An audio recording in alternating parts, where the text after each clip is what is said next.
Arestado ang isang babae matapos makuhanan ng halos 1 milyong pisong halaga ng droga sa buy-bust operation sa Valenzuela. Tumanggi magbigay ng pahayag ang suspect. Yan ang unang balita ni James Agustin. Nang makuha ang hudyat na nagpositibo ang transaksyon, agad pinusasa ng babaeng subject ng drug buy-bust operation sa isang bakanting lote sa Barangay Karuhatan, Valenzuela City. Ayon sa pulisya, dati nang nakulong ang 46 anyos sa sospek dahil sa kasong may kinalaman din sa droga. This is intelligence-driven na minomonitor ng mga operatiba natin dahil nag-avail ng plea bargaining. So, ganun pa rin. After a year, bumalik pa rin siya sa trabaho niya. Nakuha mula sa sospek ang 140 gramo ng shabu na nagkakalaga ng 952,000 pesos.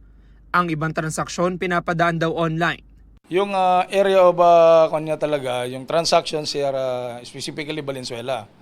But according nga dito sa mga operatiba natin sa tactical interrogation and debriefing nila, ay may mga kliyente rin siya sa Bulacan and somewhere in Laguna. Nakakulong ang suspect sa Substation 2 ng Valenzuela City Police Sergeant De Leon. Tumanggi siya magbigay ng pahayag. Naharap ang suspect sa reklamong paglabag sa Comprehensive Dangerous Drugs Act. Ito ang unang balita. James Agustin para sa GMA Integrated News.